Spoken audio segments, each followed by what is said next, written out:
tu palabra, Señor, danos tu perdón, que tu Espíritu venga aquí a llenar este lugar, que la sangre de Cristo pueda limpiar nuestro corazón, pues queremos oír tu voz hablando con amor.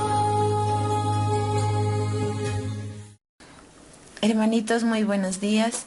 Les damos la bienvenida a este estudio para este segundo día de la semana, para hoy lunes, pues esperando que se encuentren con los mismos ánimos, la misma iniciativa de cada día poder al lado de nuestro Señor, mediante las Sagradas Escrituras y mediante estos estudios, poder seguir estudiando la palabra. Sin más, vamos ya a comenzar, pero siempre pidiendo la dirección a Dios. Oramos en donde se encuentren, en donde estén, acompáñennos. Padre Celestial, que estás morando en las alturas de los cielos, gracias te damos, Señor, porque nos sigues dando esa oportunidad de poder seguir dando estos estudios. Señor, te pedimos en estos momentos que puedas ayudarnos a comprender, también por mis hermanos, que puedas despejar la mente, alistar sus corazones para que puedan comprender de este estudio. También te pedimos por este ministerio que puedas, Señor, derramar tus bendiciones para que cada día se pueda seguir impartiendo de este mensaje. Ayuda, Señor, que puedan llegar a más y a más lugares, que cada uno de nosotros también pueda compartirlos para que estos mensajes de cada mañana no se queden solamente en cada uno de nosotros, si es que hay posibilidad también podamos compartirlos. Bendice a cada uno de nuestros hermanos espirituales, tanto a los soldados de Jesús como a los que también, Señor, se integran cada día. Bendícelos a cada una de sus familias. Acompáñanos en esta mañana, Señor. Te lo pido en el nombre de tu Hijo Jesús. Amén. Amén. Bien, para hoy día lunes 15 de mayo, el título es Planes sabios para la construcción. Como primera pregunta tenemos, ¿qué lugar fue elegido para la edificación del templo? Vamos a ir a Segunda de Crónicas, capítulo 3, versículo 1. Hermanos, buenos días. Vamos a lecturar el pasaje que nos pide nuestro estudio. Nos dice así: Salomón empezó a edificar la casa en Jerusalén, en el monte Moriah, donde el Señor había aparecido a David su padre, en la era de Omán el Jubeseo, que David había provisto. Nos preguntaba en qué lugar fue elegido para la edificación el templo. Recordemos que estamos estudiando acerca del templo, el primer templo conocido como el templo de Salomón, y nos dice que fue en Jerusalén, en el monte Moriah. Recordemos que aquí es donde Abraham a Isaac llevó, ¿no?, para el sacrificio, y donde el Señor pues se manifestó, ¿no?, y recompensó la fe de Abraham, ya que no se ejecutó tal sacrificio, pero se proveyó un verdadero holocausto. Aquí vemos la similitud, ¿no?, desde ya, cuando el Señor tenía en mente dónde dar la orden de ejecutar ese gran proyecto. Esa sería nuestra respuesta. También la vamos a comparar con el Génesis 22:2, nos dice, y es lo que les acabo de comentar acerca de Abraham e Isaac. Luego tenemos por aquí unos pasajes también para leer en el libro de Isaías. Tenemos Isaías, capítulo 8, versículo 18. 8:18. Aquí estoy con los hijos que el Señor me dio. Somos señales y prodigios en Israel, de parte del Señor Todopoderoso, que mora en el monte Sión. Y luego el 28 y el versículo 16. Versículo 16 del capítulo 28. Por eso así dice Dios el Señor: y yo pongo en Sión por fundamento una piedra, piedra probada, angular, preciosa, de cimiento seguro. El que crea no vacilará. Aquí está refiriéndose a lo que acontecería en el futuro. Una piedra angular, sabemos que es Cristo, una gran piedra de edificadores, como dice aquí. Toda construcción en el pasado siempre tenía que tener, ¿no?, en una casa una piedra esquinera muy grande en cada esquina para soportar los cimientos de la casa, para soportar a la casa. Y esa piedra grande eran consideradas, no, piedras angulares para poder soportar aquella vivienda, aquel palacio, aquel templo. Y es lo que es para nosotros ahora el Señor Jesucristo, ¿no?, nuestra piedra angular, donde nosotros debemos de edificarnos. Eso es lo que les podemos comentar acerca de lo que leímos de Isaías, refiriéndose a Cristo, ¿no?, nuestra piedra esquinera, nuestra piedra donde podemos soportar, nuestra piedra angular.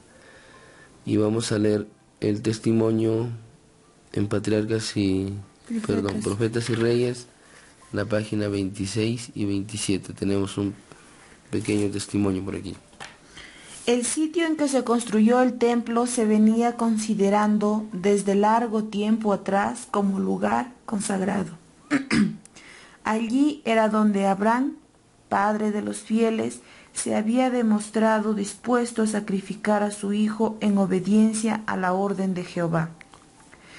Allí Dios había renovado con Abraham el pacto de la bendición, que incluía la gloriosa promesa mesiánica de que la familia humana sería liberada por el sacrificio del Hijo del Altísimo. Allí era donde, por medio del fuego celestial, Dios había contestado a David cuando éste ofreciera holocaustos y sacrificios pacíficos a fin de detener la espada vengadora del ángel destructor. Y nuevamente los adoradores de Jehová volvían a presentarse allí delante de su Dios para repetir sus votos de fidelidad a Él. Muy bien. Ahí el testimonio nos dice claro que ese fue el lugar consagrado, apartado desde el Señor, desde largo tiempo atrás, ¿no?, desde Abraham. Luego lo vemos ya dispuesto para edificar un templo donde realmente se iban a presentar también los sacrificios, así como en el santuario israelita del desierto. Y cuando nos habla de sacrificios pacíficos, dice, a fin de detener la espada vengadora del ángel destructor, es cuando vemos que la historia cuenta en Crónicas de que Satanás tentó, dice, a David, ¿no? David hizo un censo y pues al Señor no le agradó por alguna manera, y es cuando el ángel del Señor comenzó a herir al pueblo. Pero luego se detuvo y nuevamente se llevó digamos, se vino todo al pueblo en orden, quedaron en bien y volvieron, dice, con los votos de fidelidad hacia él. Algo pasó ahí, quizá lo puedan leer, esa historia está en Primera de Crónicas, no recuerdo muy bien, pero ahí es cuando pasó esa gran mortandad también para el pueblo. Y vamos a la siguiente pregunta. ¿Qué ayuda recibió el rey Salomón de Hiram, rey de Tiro? Vamos a ir al texto bíblico, Primera de Reyes, capítulo 5, del 1 al 9. Versículos del 1 hacia el 9.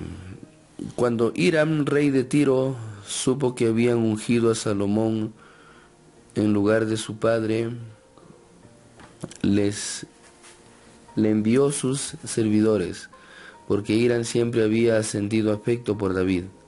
Entonces Salomón envió a decir a Hiram: tú sabes que mi padre David no pudo edificar casa al nombre del Señor su Dios, por las guerras que lo cercaron, hasta que el Señor puso a sus enemigos bajo la planta de sus pies. Ahora el Señor mi Dios me ha dado paz por todas partes, y no hay adversarios ni mal que temer. Por tanto, he determinado edificar casa al nombre del Señor mi Dios, como él lo dijo a David mi padre. Tu hijo, que pondré en tu trono, en tu lugar, edificará casa a mi nombre. Manda pues que me corten cedros del Líbano, mis siervos estarán con los tuyos, y yo te daré por tus siervos el salario que tú digas. Porque tú sabes bien que ninguno hay entre nosotros que sepa labrar la madera como los sidonios. Vemos aquí a David pidiendo la ayuda del personal, ¿no? De la gente de Hiram, el rey de Tiro. Y vemos lo que nos dice esto Salomón, ¿no? Salomón habla acerca de que entre ellos no había no labradores, dice, de madera, y los sidonios tenían ese don para trabajar la madera. Cuando Hiram oyó las palabras de Salomón, se alegró en gran manera y dijo: Bendito sea hoy el Señor, que dio hijo sabio a David sobre este pueblo tan grande. Hiram respondió a Salomón: He oído lo que me mandaste decir. Haré todo lo que te plazca acerca de la madera de cedro y de ciprés. Mis siervos la llevarán desde el Líbano al mar. La enviaré en balsas hasta el lugar que tú señales. Allí se desatará y tú la llevarás y cumplirás mi deseo de proveer el alimento para el palacio. Ahí vemos cuando hacen un acuerdo, hacen una alianza entre reyes, ¿no? La pregunta era, ¿qué ayuda recibió el rey Salomón de Hiram, rey de Tiro, de proveer la madera? Aquí nos dice cedro y ciprés. Para los que conocemos aquí, el cedro es una madera bien apreciada, bonita, está entre las que tienen más valor también. Y el ciprés es una de bajo valor, bueno, en estos tiempos, pero en los tiempos pasados realmente se ve que ha sido una madera fina también de gran valor, ¿no? Sabemos que incluso las plantas con el pasar del tiempo quizá han perdido su calidad y se han degradado. Pero aquí para nosotros tenemos entre el cedro y el ciprés, entre la más cara y la madera más simple, pero en ese tiempo tuvo que haber sido un ciprés distinto a esto, al que conocemos hoy.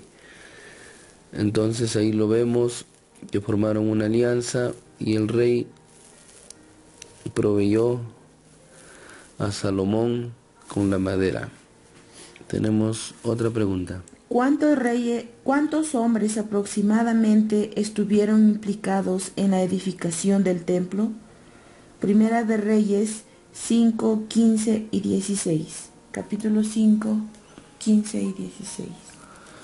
Salomón tenía 70,000 cargadores y 80,000 cortadores en el monte, sin contar los principales oficiales de Salomón, que estaban sobre la obra, 3,300 encargados del pueblo que hacían la obra.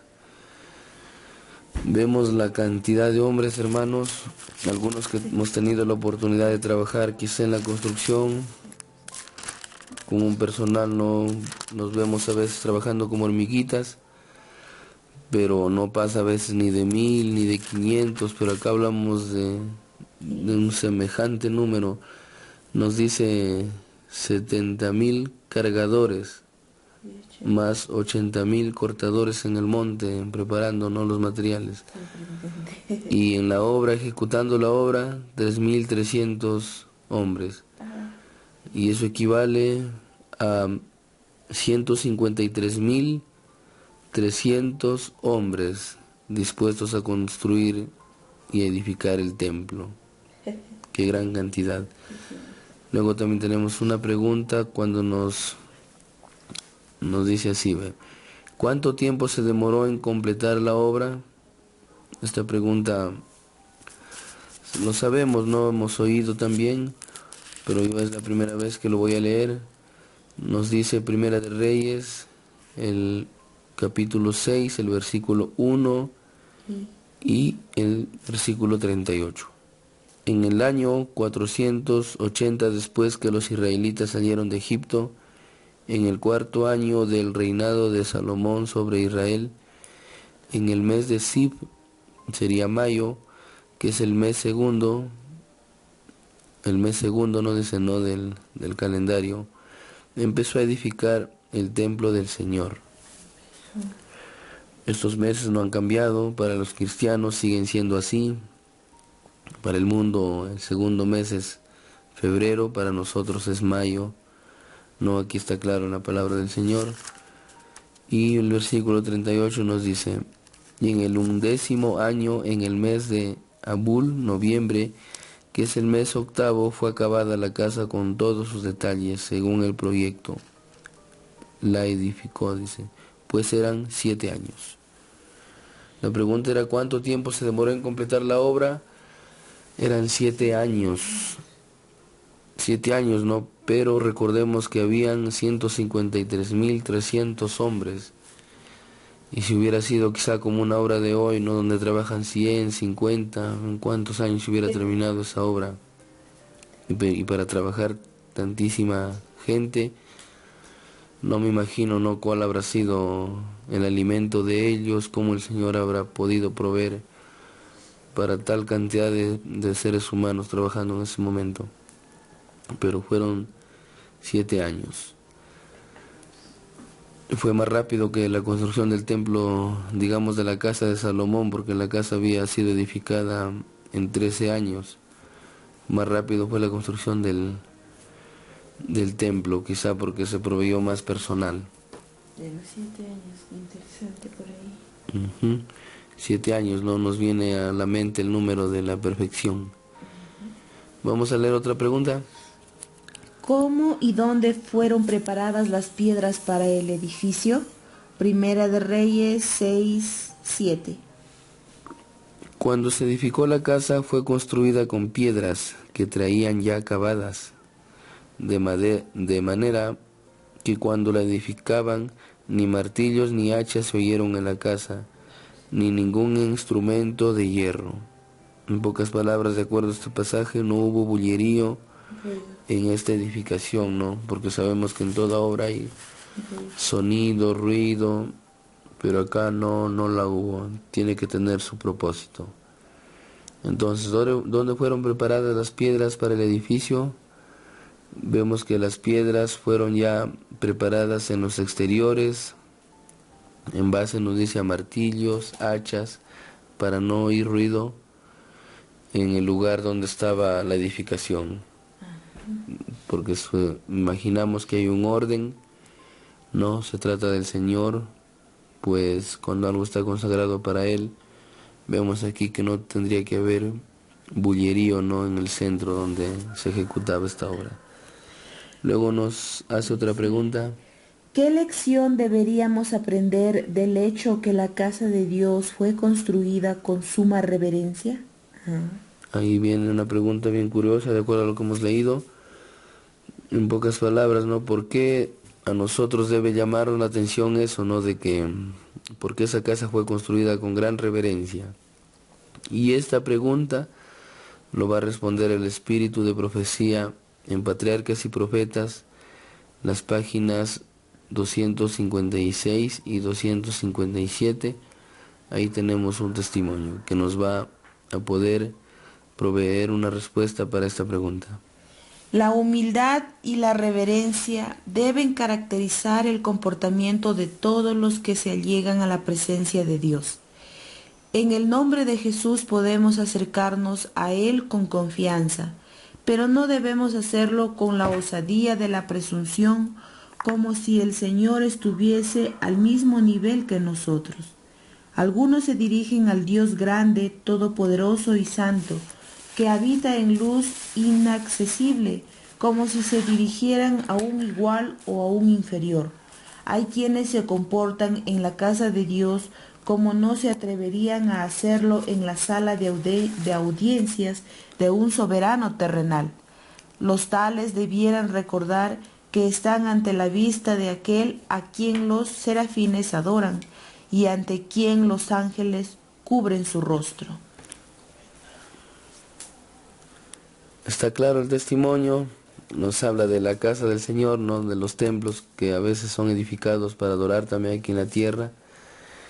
nos dice que no debemos tomarlo no con sencillez, como si fuera cualquier lugar, o muchas veces no, a veces oímos cuando alguien llega a un lugar y le dicen, no, se va a visitar quizá un templo y le dicen, siéntate, no estás en tu casa. Pero eso es incorrecto, hermanos, porque en realidad no es nuestra casa, porque ahí no podemos comportarnos como nuestro hogar, ¿no? Porque en nuestro hogar cada quien sabe cuál es su comportamiento quizá, pero en la casa del Señor no se le puede decir a esa persona a la persona que visita, porque no es su casa, sino es la casa del Señor y debemos mostrar reverencia. Y eso es lo que podemos aprender de la ejecución de esa obra. Hubo reverencia, hubo respeto, y nosotros de la misma manera debemos mostrar eso en reuniones, en los lugares que se han consagrado para el Señor, que se han apartado. Sabemos que Él está ahí, no literalmente ni físicamente, pero mediante su Espíritu nos acompaña donde estamos reunidos. Si los serafines, dice, adoran, muestran reverencia, hasta cubren su rostro, dice, ¿no? El testimonio, también nos dice la Biblia, cómo es que se presentan ante el Padre, y cuán más nosotros, no seres pecadores, caídos, cómo debemos presentar a nosotros ante la presencia del Señor. Eso vemos lo que hemos visto, hermanos, para el día de hoy. Hemos visto un poco de la historia acerca de la construcción del templo y hemos terminado con una enseñanza para nosotros, esperando que también nos pueda servir y compartir a nuestros amigos, hermanos, y tenerlo en cuenta más que todo para nosotros también, para poder edificarnos, como estaba arriba escrito, sobre la piedra angular, ¿no? Esa gran piedra de cimentación que sería para nosotros Cristo. Bendiciones, hermanos, nos estamos viendo hasta un próximo estudio.